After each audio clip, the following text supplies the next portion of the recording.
Halo sahabat Mama Mia, dimanapun Anda berada, hari ini Mama Mia akan meliput kegiatan teman-teman yang ada di Majelis Sahahi Kabupaten Tanah Bumbu, Kalimantan Selatan. Nah, hari ini agenda kita adalah membedah buku atau melaunching buku Ku Titip Rindu di Sajakku. Ini adalah antologi puisi yang ditulis oleh siswa SMP Negeri 2 Batu Licin. Nah, pada kesempatan ini kita menggunakan gedung perpustakaan dan kearsipan daerah Kabupaten Tanah Bumbu yang didukung sepenuhnya dan difasilitasi oleh Dinas Perpustakaan Daerah untuk menggunakan dan menyediakan tempat untuk berkegiatan. Buku ini merupakan perdana karya siswa satu sekolahan yang dibuat dalam satu antologi ya. Bisa dikatakan buku ini adalah buku penggerak di kalangan siswa SMP. Pembimbing dalam hal ini tidak memberikan batasan tentang kepenulisannya, artinya pembimbing tidak membatasi dalam satu tema tulisan dalam puisi ini. Mereka bebas mengungkapkan realitas ataupun perasaan.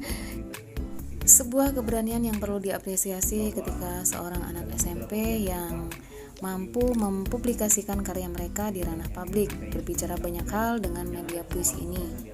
Langkah tempat sudah diambil oleh sang guru pembimbing ya, memberikan wadah untuk mendokumentasikan karya ke bentuk tulis sehingga bisa dilegalkan karena sudah ber-ISBN. Itu artinya karya mereka sudah memang diakui di Perpustakaan Nasional.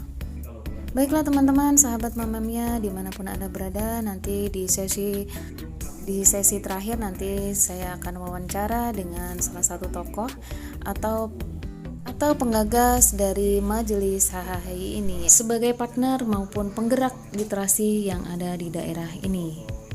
Beliau adalah penggerak di berbagai kepenulisan baik guru maupun siswa, itu dengan sosok yang sering kita sebut dengan Mbah Klowor atau Puja Mandela, seorang jurnalis yang sangat berpengaruh dengan kegiatan tulis-menulis yang ada di daerah kami ini. Di lantai 3 itu rencana ada kafenya juga ya. Kafe itu rencana itu bisa untuk baca puisi, nanti kan kita siapkan juga. Jadi rencana itu sampai malam nanti buka di sana. Itu baru rencana dari pimpinan sudah siap juga. Rencana kita mau terbuka Sabtu Minggu, mau kita aktifkan juga di sini. Jadi insya Allah lah bisa memfasilitasi teman-teman yang mau bedah buku. Fitri ya. Jadi sebenarnya kami juga nggak berharap banyak. Ini pun sudah sangat luar biasa buat kami. Jadi ini sudah lebih dari cukup ya buat kita. Karena selama ini kita menggelar di lesehan di luar angkasa itu, maksudnya di luar ruangan, itu harus mempertimbangkan cuaca dan lain sebagainya, kejar-kejaran sama hujan dan petir. Untuk waktu acara nggak pernah ada yang kesambar petir. Jadi sering kami acara terus hujan, terus ditunda dan lain sebagainya. Jadi mudah-mudahan kedepannya kita bisa terus bekerja sama dengan dinas perpustakaan. Selanjutnya kita ke Pak Amran. Presiden ini orang dibalik kreativitas. Gitu. Ibarat komputer itu, beliau ini prosesornya. Tanpa beliau ya nggak ada kreativitas, itu nggak jalan, motornya nggak jalan.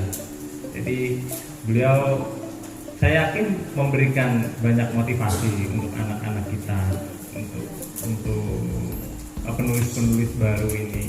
Kita juga nggak bisa terlalu bicara soal kualitas puisinya bagaimana. Sekedar nulis puisi aja itu sudah hebat. Karena tradisi kita itu bukan menulis sebenarnya. Di sini Pak, tradisi kita nggak ada tradisi menulis. Seperti Pak Arif di Karang Bintang itu, anak-anaknya nggak punya tradisi nulis puisi, nulis artikel atau apa. Mereka tradisinya menulis. Itu tradisi anak-anak di sana. Nah, jadi nggak ada sama sekali. Jadi sesuatu yang luar biasa kalau kita bisa mengubah pola pikir atau apa gitu soal tolak ukur.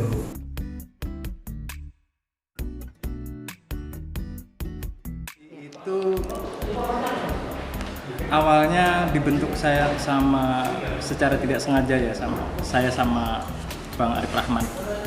Beliau itu dikenal sebagai seniman memanda di Tanah Bumbu. Saya sama Bang Arif Rahman itu berteman sudah lama, ibarat kayak duet. Kalau musik itu kayak siapa ya? Duet Rhoma Irama sama Rita Sugiarto mungkin ya. Cuman kami sama-sama waktu itu kami sering ngobrol-ngobrol, saya sama Bang Arif ya terutama. Kemudian ada Mas Pras waktu itu, Mas Pras Tiaji.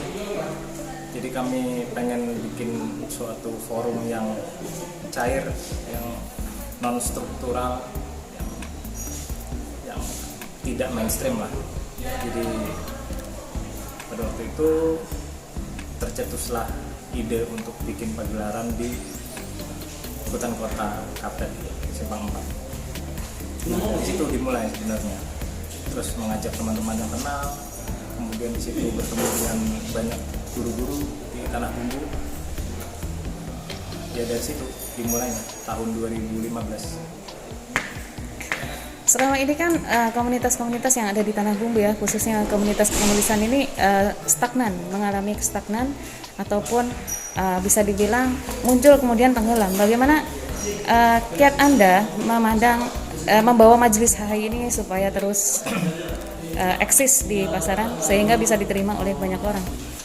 Kami waktu membentuk itu nggak terlalu punya banyak ekspektasi ya, ekspektasinya tidak terlalu tinggi, bahkan mungkin nggak punya rencana-rencana besar seperti organisasi atau komunitas pada umumnya. Ya iseng aja, buah dari keisengan itu kami ngumpul-ngumpul, ngobrol-ngobrol soal apa yang bisa kita lakukan untuk daerah kita. Nah dari situ mungkin karena nggak punya ekspektasi itu jadi masih bisa bertahan. Seandainya mungkin kami punya rencana-rencana besar dan suatu ketika itu tidak tercapai, bisa jadi itu bikin mental kita turun. Dan mungkin komunitas-komunitas yang ada itu dia terlalu tinggi, pengen meraih sesuatu itu, padahal kita bisa memulai dengan hal-hal yang terdekat. Kemudian hal-hal apa saja sih yang akan diangkat dari istilahnya visi dari Majelis HI ini untuk ke depannya, untuk untuk anggotanya, untuk para anggotanya? Sebenarnya kami nggak punya visi ya, cuman kami pengennya teman-teman yang punya hobi yang sama, punya pemikiran yang sama terutama ya bisa terus kreatif dan inovatif dalam mengembangkan dunia terus menulis, misalnya dunia tulis maupun seni dan yang banyak hal yang lain.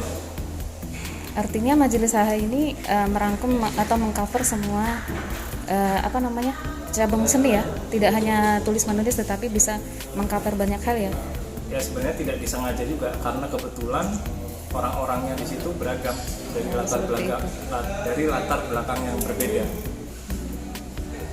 Apa trik? Di situ ada wartawan, ya, ada guru, ada yang pedagang, banyak, jadi macam-macam.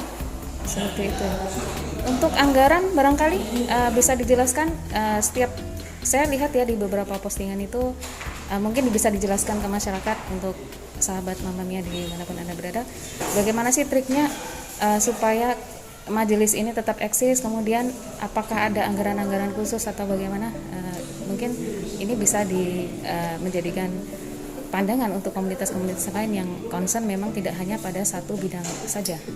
Ya kalau kita lihat Majelis HI itu bikin acara pasti sederhana dan tidak pernah bikin acara yang besar ya.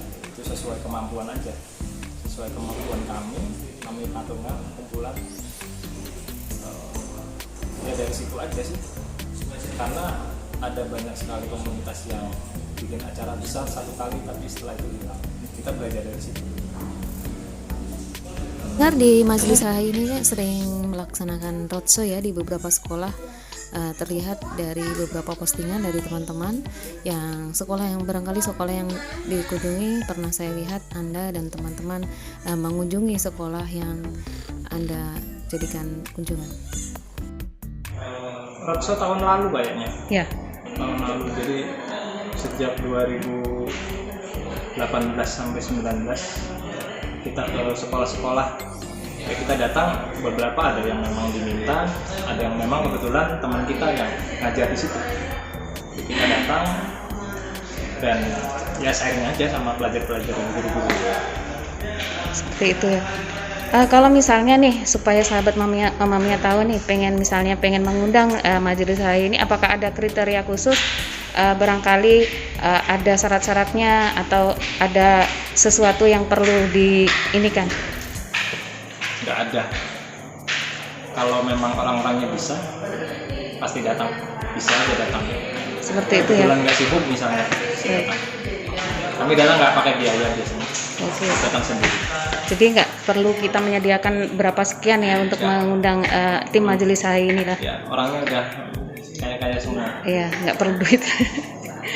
Oke Bang, terima kasih hari ini telah berbagi pengalaman, pengalaman terbaik lah, mengenalkan majelis hari ini ke teman-teman sahabat dimanapun Anda berada. Apa harapan Abang ketika melihat literasi ini secara umum di Indonesia ataupun di daerah kita sendiri lah? Harapan-harapannya apa juga?